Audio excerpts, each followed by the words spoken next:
जय हिंद फ्रेंड, आज हम देखने वाले हैं क्लास 12th हिस्ट्री का चैप्टर नंबर 5 जिसका नाम है यात्रियों के नज़रिए। इसके नोट्स देखने वाले हैं। ठीक है। इस नो इस चैप्टर में हम बेसिकली 3 व्यक्ति के बारे में पढ़ते हैं और उनके यात्रा वृत्तांतों पर ध्यान देते हैं। ठीक है। वो 3 व्यक्ति कौन है? देखिए, पहला है अल-बिरूनी जो कि 11वीं शताब्दी में भारत आया था। उसके बाद है इब्न बतूता जो 14वीं शताब्दी में आया था। उसके बाद है फ्रांसवा बर्नियर जो कि 17वीं शताब्दी में आया था। बारी बारी से देखते हैं। देखिए अल-बिरूनी के बारे में। अल-बिरूनी का जीवन परिचय। इनका जन्म उज्बेकिस्तान के एक शहर ख्वारिज़्म में 973 ईस्वी में हुआ था। अल-बिरूनी का जन्म कहाँ हुआ था? उज्बेकिस्तान के एक शहर ख्वारिज़्म में हुआ था। कब? 973 ईस्वी में। इनको अरबी, फारसी, संस्कृत, सीरियाई और हिब्रू आदि भाषाओं का क्या था? ज्ञान था। इनके पुस्तक का नाम क्या है? इनके पुस्तक का नाम है किताब उल हिंद। क्या था? किताब उल हिंद था। ठीक है। तो ये हो गया इनका जीवन परिचय। और ये हो गया भारत में कैसे आए थे। ये देखिए 1017 ईस्वी में सुल्तान महमूद गजनी ने ख्वारिज़्म पर आक्रमण किया और वहाँ के कई विद्वानों तथा कवियों को अपने साथ अपने राजधानी गजनी ले गया, जिसमें अल-बिरूनी भी एक था। यानी कि आपको पता चल गया कि गजनी जो था वो अपने मन से भारत में नहीं आया था, उसको ले आया गया था। किसके द्वारा? मोहम्मद गजनी के द्वारा, वो भी आक्रमण करके। ठीक है। उसके बाद इसको अच्छे से नोट कर लेंगे। आगे देखिए अल-बिरूनी की जो किताब है जिसका नाम क्या है? किताब उल हिंद है, जिसका दूसरा नाम क्या है? तहकीक-ए-हिंद भी है। इसे अरबी भाषा में लिखी गई अल-बिरूनी की क्या है? कृति है। कौन? किताब उल हिंद, जो कि क्या है? सरल और स्पष्ट है। उसके बाद लिखना है आपको अल-बिरूनी के अनुसार भारत में महिलाओं की स्थिति कैसी थी। तो देखिए इनके अनुसार भारत में महिलाओं की स्थिति बहुत ज़्यादा खराब थी। अल-बिरूनी के अनुसार भारत में महिलाओं की स्थिति कैसी थी? बहुत ही ज़्यादा क्या थी? खराब थी। क्योंकि देखिए लिखा हुआ है कारण, क्योंकि यहाँ की महिलाओं को कम उम्र में ही शादी करा दी जाती थी, यानी कि बाल विवाह वाला प्रथा था उस समय। उन्हें सती प्रथा की तहत, मतलब सती प्रथा बहुत ही खराब थी। देखिए उन्हें सती प्रथा के तहत जब उनके पति मर जाते थे तो उन्हें आग में जलना पड़ता था सती होने के लिए। ये भी एक नियम थी जो कि अल-बिरूनी जो था वो अपने किताब में लिखा है। उसके बाद देखिए सती प्रथा रोकने का पहला प्रयास। सती प्रथा रोकने का पहला प्रयास अकबर ने किया था, जो कि मुगल वंश का महान शासक था।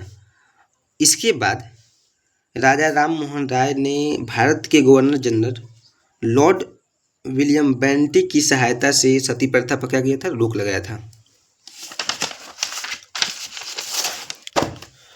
उसके बाद आपको लिखना है इब्न बतूता। पहले के बारे में तो लिख लिए क्योंकि आपके देखिए इस चैप्टर में सिर्फ 3 व्यक्ति की बात हुई है सिर्फ। एक है अल-बिरूनी, उसके बाद इब्न बतूता और उसके बाद है फ्रांसवा बर्नियर। तो हम एक बारे में देख लिए, वो कौन थे? अल-बिरूनी। उनके बाद देखते हैं हम इब्न बतूता। देखिए इनका जन्म मोरक्को नामक स्थान पर हुआ था।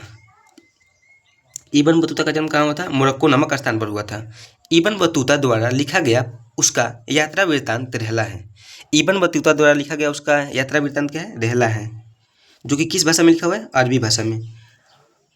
लिखते हैं ये अपने परिवार के परंपरा के अनुसार इन्होंने कम उम्र में ही साहित्य तथा शास्त्र रूढ़ शिक्षा हासिल कर ली थी। किसने? अल-बिरूनी ने। 1333 में दिल्ली पहुंचने पर तुगलक वंश के शासक मोहम्मद बिन तुगलक ने उसे दिल्ली का काजी नियुक्त किया था। क्या नियुक्त किए थे? काजी। कौन? मोहम्मद बिन तुगलक। मोहम्मद बिन तुगलक के समय को पहुंचे थे ये इब्न बतूता पहुंचे थे, और उस समय दिल्ली सल्तनत चल रही थी और राजा कौन थे? मोहम्मद बिन तुगलक। जैसे देखिए इब्न बतूता है जो लिखते हैं, क्या लिखते हैं? जैसे एक पंछी अपना घोंसला छोड़कर चली जाती है, उसी प्रकार इब्न बतूता भी अपना घोंसला छोड़ दिया था। ठीक। उसके बाद देखिए दास प्रथा। दास प्रथा क्या थी? बाजार में जिस प्रकार बहुत सारी वस्तु को बेचा जाता था, ठीक उसी प्रकार दास और दासी को भी बेचा जाता था। मतलब जिस प्रकार बाजार में कोई वस्तु को बेचा जाता था, उसी प्रकार किसको बेचा जाता था? दास और दासी को भी बेचा जाता था। ठीक। उसके बाद देखिए इब्न बतूता एमबीटी को भेंट देने के लिए, अभी भैया MBT कौन है, देखिए MBT यानी कि मोहम्मद बिन तुगलक को भेंट देने के लिए दास और दासी को क्या था, खरीदा भी था। कौन, मोहम्मद बिन ये इब्न बतूता, ठीक है। उसके बाद सबसे लास्ट बचते हैं वो कौन है, फ्रांसवा बर्नियन। इनके बारे में आपके बुक में उतनी चर्चा नहीं की गई है, थोड़ी सी चर्चा है। देखिए इनका जन्म फ्रांस में हुआ था। इनकी पुस्तक थी क्या इनकी पुस्तक नाम क्या है, travels in the Mughal empire, इनकी पुस्तक का नाम था। तो बेसिकली आप इतने हैं चीज़ों को लिख करके, क्योंकि नोट्स को देखिए, नोट्स को हमको शॉर्ट में बनाना होता है, क्योंकि हम क्या करते हैं ना कि पढ़ने को तो पढ़ लेते हैं, लेकिन नोट्स को इतना लॉन्ग बना देते हैं कि दोबारा पढ़ने का मन ही नहीं करता है, ठीक है। और इसमें देखिए पूरा कवर भी कर दिया गया है। अगर आप चाहते हैं कि 12th आर्ट स्ट्रीम की पूरी तैयारी करना, तो आप इस अपने YouTube चैनल को जरूर सब्सक्राइब कर लीजिएगा, ठीक है। वीडियो अच्छा लगा हो तो शेयर कीजिएगा, लाइक कीजिएगा और सब्सक्राइब कर दीजिए।